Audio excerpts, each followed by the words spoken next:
기도하겠습니다. 하나님, 유대인들은 자기가 상대에게 말할 때 얼마나 고통을 주는지 모르고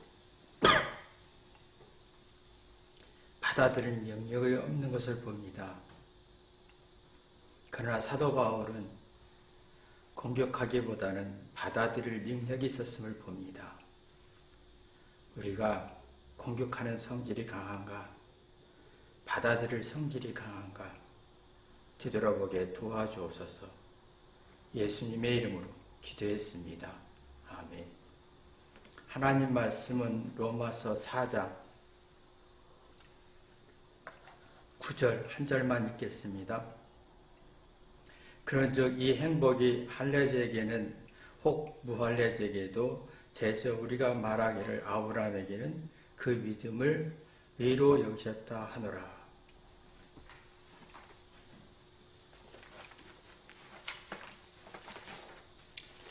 사도행전 4장 9절 보면요, 유대인들은 나는 하나님의 백성이기 때문에 할례를 받았다, 할례를 강조합니다. 근데 이게 받았다고 주장하는 게 문제가 아니라 내가 하나님의 백성이다, 할례를 받았다, 부활한 민족이다라고 하는 주장하는 동시에 상대를 무시했다는 겁니다. 천하게 여기고 부정적으로 평가해서 당대의 유대인들이 주변 나라한테, 주변 사람들에게 정말 이렇게 화를 내게 하고 괴롭힘을 줬습니다. 그래서 주변 사람들이 다 싫어했습니다. 이게 우리도 오면 말투나 생각하는 구조나 주장할 경우에는 나는 맞고 너는 틀려, 나는 우월하고 너는 열등하지 않아 하는 이 주장이 참 대단히 강해 있다는 거예요. 이렇게 우리가 많은 지식과 말투나 생각 속에서 유대인들처럼 나는 할례자야, 그게 목숨을 걸고 주장하면서 상대를 이렇게 부정하는, 이게 참 심각한 문제의식이 없다는 게 문제인 것 같습니다. 그러면 상대를 이해하고 파악할 능력이 상실되어서 부정적인 성질이 굉장히 강해지고 사납고 거칠고 함부로 하고 하대하는 성질이 굉장히 강해집니다. 근데 이게 상대를 긍정적으로 받아들일 능력도 없고 따뜻하고 긍정적으로 받아들일 능력이 없기 때문에 이제 공격하기만 하지 상대를 헤아릴 능력이 없는 거예요. 그게 이게 스스로 그러면 생각하고 되돌아볼 만한, 지각하는, 자존감을 갖게 하는 능력이 상실되는 구조로 간다는 겁니다. 이게 사람들의 주장은 언제나 자신의 생각과 정보와 주장을 정당화시키잖아요. 너는 내 말을 들어, 내가 옳으니 따라라고 하는데 상대에게 부정적이고 불쾌하고 상처를 주는 건 모른다는 거예요. 이게 그러면 상대의 말을 받아들여서 해석하고 분석하는 능력도 상실되어서 사리 분별력이 떨어진다는 겁니다. 상대의 말을 듣고 생각하고 되돌아보는 능력이 없어서 따뜻한 마음이 상실되지요. 유대인들이 자신은 하나님의 백성이고 할례를 받았다고 하는 말은 틀리지 않습니다. 맞는 말인데 너희들은 할례를 받지 않았잖아. 이게 참 듣는 게 너무 힘들어요. 많은 말인데 참 듣기가 힘들어요. 이런 것이 이 부부 사이에도 이런 게 참 많이 있고 부모와 자녀 사이에도 이런 성질이 굉장히 많은데 사람과 사람 사이에도 이게 굉장히 많아지니까 서로 말하고 주장하고 강하지만 반박하고 시시비와 잘잘못 따지는 건 잘하더인데 상대의 말을 받아들일 능력이 없는 게 문제지요. 근데 사도 바울은 이걸 받아들였습니다. 여러분 보십시오. 상대의 말을 받아들일 능력은 있는지, 그리고 받아들여서 생각하고 뒤돌아보면서 긍정적인 기운, 사랑의 기운, 따뜻한 기운을 만들 수 있는지. 내가 말하는 건 잘해도 상대의 말을 받아들일 능력이 없으니까 이 딜레마인 거예요. 대화하기도 힘들고 잘못하면 오해가 생길 것 같고 상처가 생길 것 같고 뭔가 말하면서 긴장과 스트레스와 부정적인 성질만 굉장히 발전하는 걸 보게 되지요. 그러면 사도 바울은 유대인들의 그 주장하는 요 속에서 불쾌하고 부정적인 성질을 어떻게 받아들였냐 이거예요. 사도 바울은 예수님의 사랑을 회개한 사람입니다. 회개해서 자신의 잘못과 슬픔과 외로움과 절망과 이런 낙심을 풀어간 사람이에요. 이게 자신의 죄와 슬픔과 외로움과 억울함을 풀어본 사람은 자기의 어떤 잘잘못과 통해서 상대를 이해할 수 있는 공감하는 능력이 생깁니다. 상대는 나에게 따뜻한 말을 주지 않습니다. 맞는 말을 해도. 여러분 보시지만 상대는 나에게 말할 때 맞는 말을 해요. 그리고 따뜻하고 긍정적이고 사랑의 말은 하지 않습니다. 근데 이걸 받아들일 힘이 있느냐라는 거예요. 나도 말을 합니다. 상대에게. 맞는 말을 합니다. 그러나 상대에게 부정적이고 불쾌한 성질을 주지 상대에게 따뜻하고 긍정적인 성질을 주지 못하잖아요. 그러면 상대의 말과 주장에 말은 맞는데 상대의 말에 이해하고 파악할 능력이 없는 거예요. 그래서 비판적이고 상처받고 한이 되고 새로운 어떤 피조물을 새로운 생각을 가질 수가 없어요. 새로운 어떤 이치와 원리를 깨달은 지각력이 없으니까 자꾸 이게 외롭고 서로가 시시비에 따지고 잘잘못에 따지고 말싸움에 따지고 그러면요 참 이게 듣고 부정적이지 듣고 긍정적으로 만들 능력이 없다는 거예요. 지금 사도 바울은 유대인들이 말하는 말을 굉장히 거스리는 거예요. 내가 할례를 받았다. 하나님의 백성이다. 삽니다. 주장하는데 되게 거스르는 말이에요. 근데 유대인들은 이 말을 하면서 상대에게 얼마나 불쾌하고 부정적인 걸 주는지를 인지하지 못하는 거예요. 그래서 사도 바울이 무슨 말이냐? 할례자녀, 무할례자 이건 중요하지 않다. 그래서 유대인들의 주장을 아주 묵살해버리는 겁니다. 근데 우리는 이제 이 논리에 유대인들의 논리에 빠지잖아요. 내 말이 맞잖아. 나는 맞아. 근데 내가 옳은 말하고 맞는 말 하지만 상대에게 따뜻하고 사랑과 긍정적인 생각을 주는 게 아니라 불쾌하고 이걸 주는 걸 모르는 게 문제지요. 근데 사도 바울은 유대인들의 주장을 받아들이면서 잘못의 원인을 찾기 시작하는 거예요. 왜 유대인들이 이걸 이런 말을 하나라고 잘못의 원인을 찾다 보니까 유대인들에 대해서 가슴 아픈 거예요. 그 사도 바울이 유대인들을 너무 많이 사랑했어요. 사랑했는데 가슴이 아픈 사랑을 하는 거예요.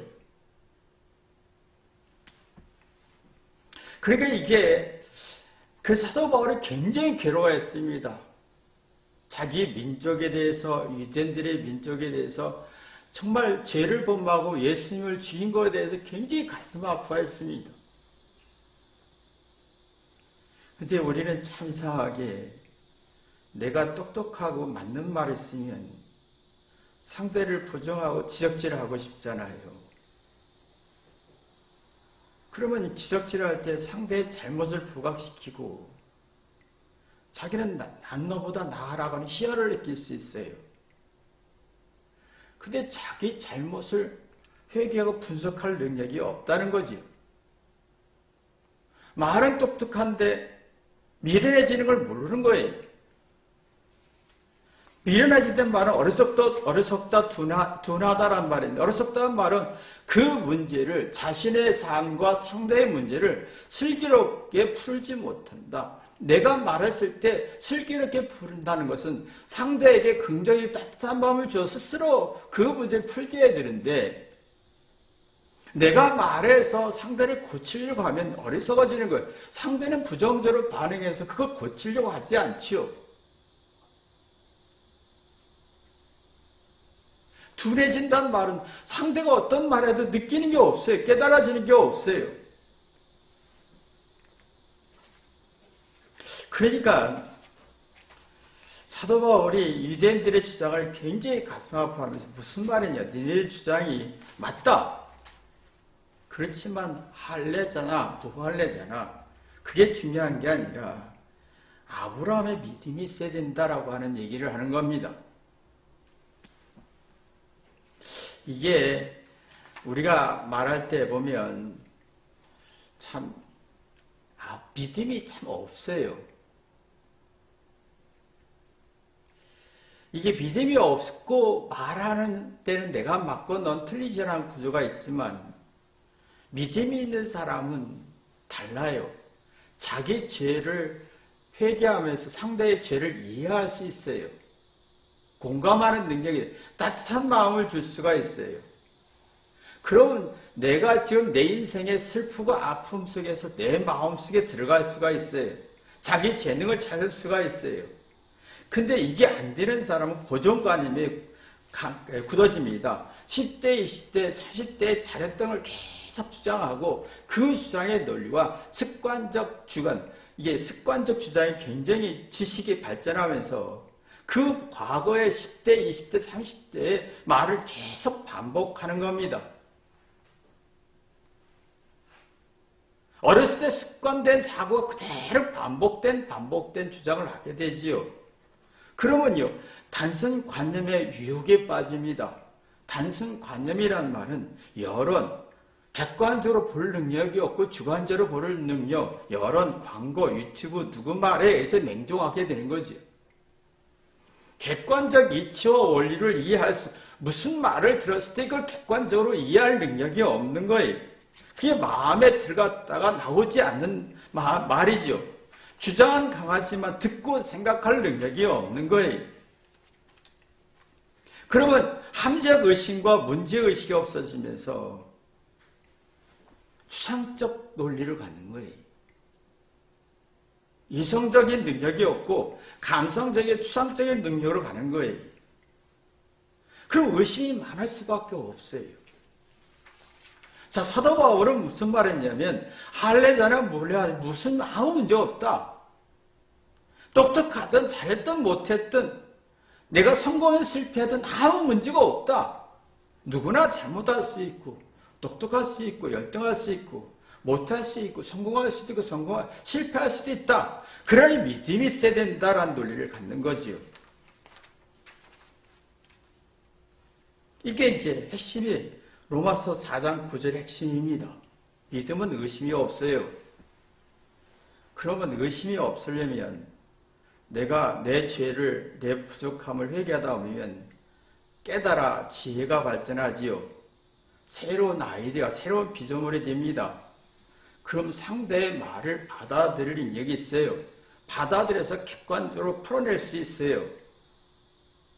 이 능력이 없으면 의심하기 시작합니다. 의심하기 시작하면 내가 잘하는 것을 가지고 잘하는 것 가지고 상대를 가르치려고 하는 성질이 발전하는 거지요. 할래다 뭐할 아무 의미가 없다. 믿음의 정신이 있느냐 없느냐가 중요하지 않느냐라는 논리를 갖는 거지. 그러니까 이런 논리 속에서 살아야 되는데 우리는 지금 이 논리 속에서 살지 않고 있다는 거죠. 잘했든 못했든 간에 중요하지 않다 이거예요. 우월하든 열등하든 회개해서 깨달아서 내가 회개해서 깨달은 것 가지고 상대를 이해하면, 상대의 잘못을 이해하면 사랑과 행복이 우러난다. 그러면 천국의 비밀이 생기지요. 하나를 깨달았으면 그렇구나. 그래서 그렇구나. 그러면 상대에게 어떤 잘못이 있어도 그런 시각으로 보면 이게 복이다. 그래서 9절에 뭐라고 했냐면, 그런즉 이 행복이란 말이 나와요. 이런 사고를 가진 사람은, 아브라함의 믿음의 사고를 가진 사람은 만족할 수 있다. 하나 가지고도 30배, 60배 이 말은 하나 가지고도 창의적인 아이디어, 새로운 시각을 가질 수가 있다. 스스로 잘못을 깨달아서 이게 뭔가 이게 지혜와 슬기를 갖게 된다면 내 재능을 찾게 되고 상대를 이해할 수 있고 이게 행복 아니냐? 그러면요, 내가 잘난 거, 우월한 거, 똑똑한 거, 성공한 거, 매력 있는 것이 겨와 같습니다. 시편 1편에 오면 인생은 겨와 같다고 그랬습니다.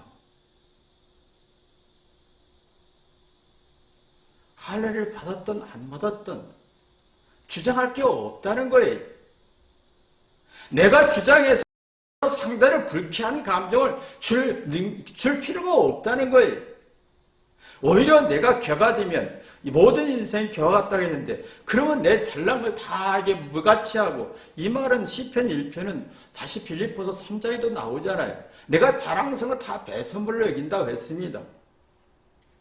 그러면 스스로 지각하는 모든 것을 협력해 선을 이루는 능력을 만들어야지요.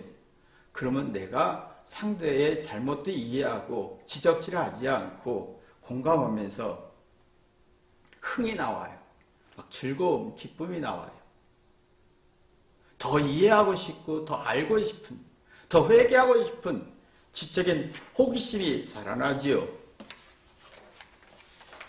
이제 이게 복이다. 사도 바울은 그렇게 이게 천국이다. 그러면요, 이런 게 나와야 되는데, 그러면 이 세월을 살수록 우리가 부부라는 게 있고 부모와 자녀 속에서 말투에 보면요, 자기의 우월함 가지고 상대 얘기할 때가 있고 내가 잘못 가지고 상대를 공감할 때가 있어요. 차이가 있습니다. 세월이 갈수록 고맙고 미안함만 있어요. 부모는 자녀에게 미안함만 있어요. 의심이 없어요. 신뢰와 사랑과 정이 만들어지죠. 근데 우리가 이상하게 이게 없어지고 있다는 거죠. 어느 순간에 살다 보니까 서로가 상처만 남는 거예요. 그러면 자꾸 나는 할례 받았다, 난 똑똑했다, 난 잘 살았다, 그 네가 문제지 라고 하는 논리를 갖는 거죠. 그러면 이런 말투 속에는 상대에게 긍정의 따뜻한 마음 없고 미안한 감정을 자극시키지 않고 그냥 화와 분노와 상처만 자극시키지는 거죠. 그러면 믿을 수가 없고 의심만 생기는 거죠. 그래서 사도 바울이 아브라함의 믿음을 강조한 이유가 그겁니다. 아브라함 믿음은 뭡니까?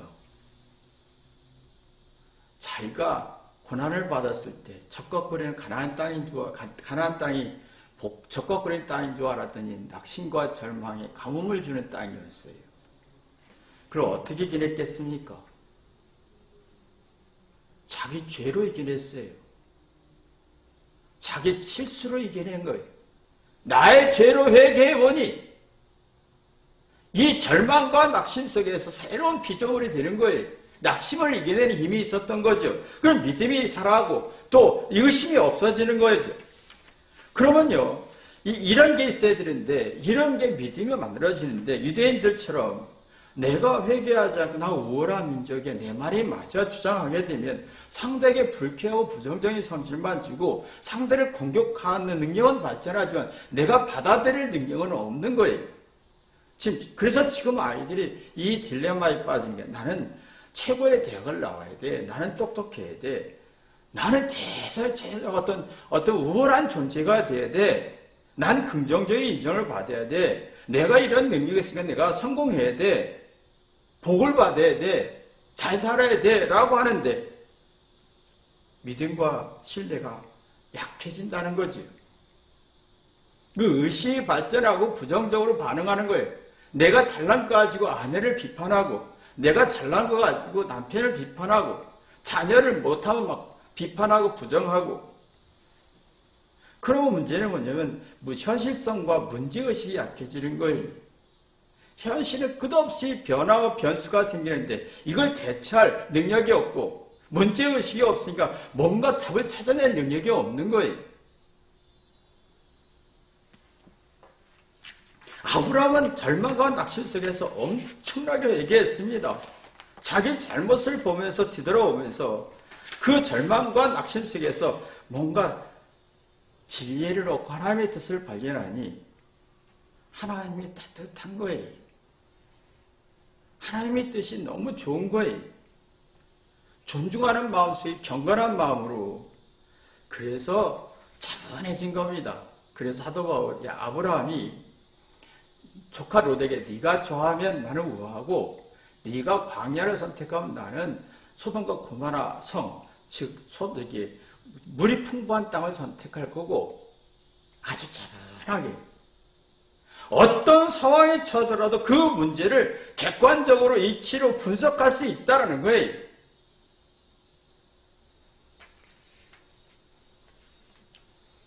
근데 이게 안 되는 사람은 너무 차분하지 않아요.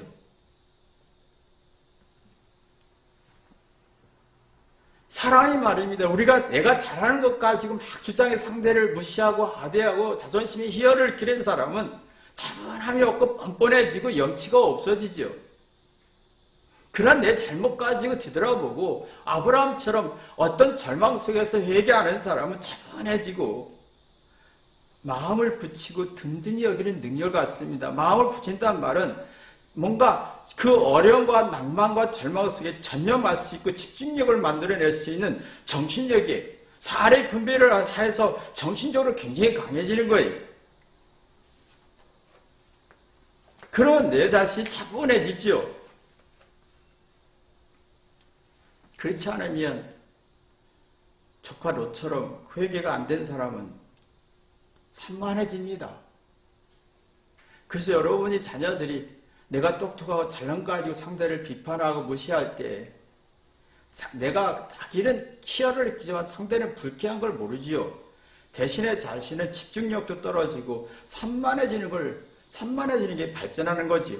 그래서 산만은 객관적이고 합리적이고 어떤 통일성이 없어요. 주장만 할 뿐이에요. 근거가 약한 속에 주장만 하는 거예요. 내가 믿는 사람을 믿기만 하는 거예요. 내 느낌이 정의라고 생각하는 거예요. 느낌으로 보죠. 객관적 이치가 약해지니까 점점 시간 초조해지고 산만해지고 우울해지고 내가 주장이 잘못됐나? 뭔가 근거가 빈약한 거예요.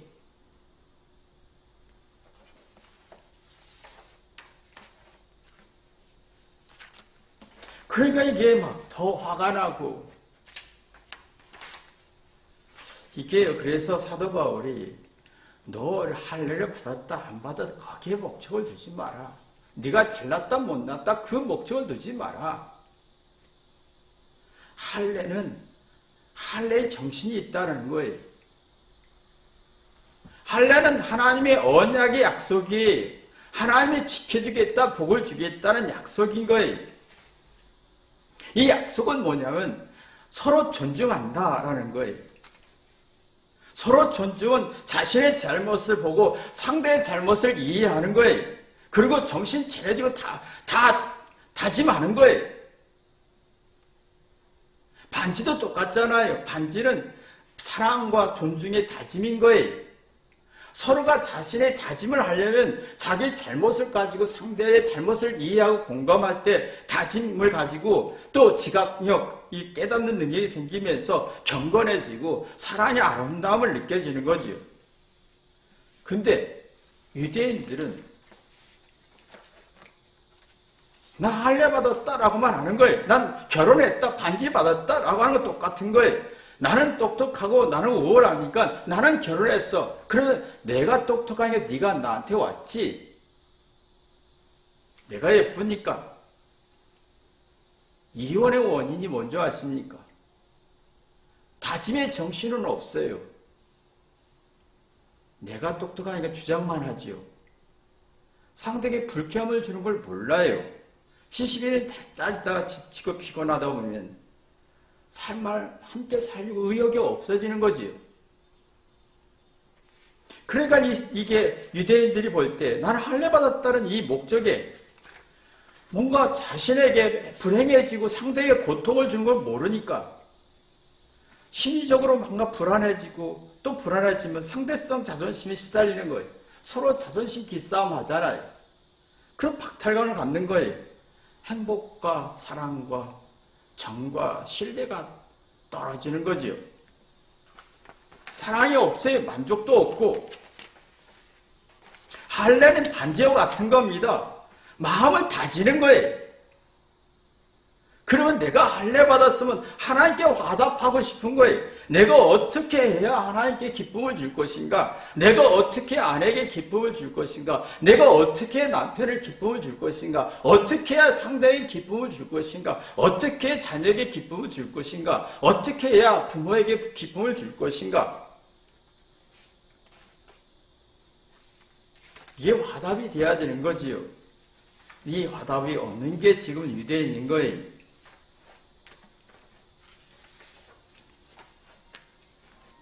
그러니까 우리 마음속에 점점 이게 할례는 받았는데 반지는 받았는데 화답이 없어요. 대신에 내가 똑똑하다 주장만 하고 할례를 받았다 주장만 하다 보면 하나님과 상대에게 고통을 주는 걸 모르는 게 문제점이죠. 그래서 심리적으로 정신적으로 불안해지니까 미안함과 고마움이 없지요. 어떤 고난과 아픔이 있어도 이겨낼 능력이 없고 시행착오와 자잘못해서 학습 효과도 없고 살맛도 없는 거예요.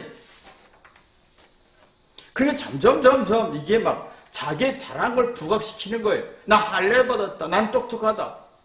그래서 끝없이 갈등과 오해와 부정적인 성질을 주는 거지요. 문제의 원인을 찾을 수가 없어서 정서 불안과 정서 분노 조절만 막 이런 행동 장애 같은 것만 일어나는 거예요. 그래서 사도 바울이 아주 일침을 준 겁니다. 네가 말하는 게 얼마나 위험한지 아느냐? 할례 받았든 안 받았든 그게 중요한 게 아니다. 중요한 것은 할례 받았다 복 받은 게 아니라 아브라함의 믿음이 있느냐? 여러분이 아브라함의 믿음이 있어서 상대에게 따뜻하고 긍정적이고 지혜를 주는 서로가 화답할 수 있는 이 반지가 있기를 주님의 이름으로 기도합니다. 기도하겠습니다. 하나님 아버지, 내가 정말 하나님 안에서 살 수 있나? 유대인들처럼 할례 받았다 주장만 하고 나는 맞다 주장하는데 상대에게 고통을 주는 걸 모르고 있고 진정한 복을 누리지 못하고 있고 믿음은 없어지고 의심만 있어집니다. 그래서 갈등과 적대감과 미움만 있고 불행해지는 걸 봅니다. 우리는 이러한 삶을 살지 않도록 도와주옵소서. 예수님의 이름으로 기도했습니다. 아멘.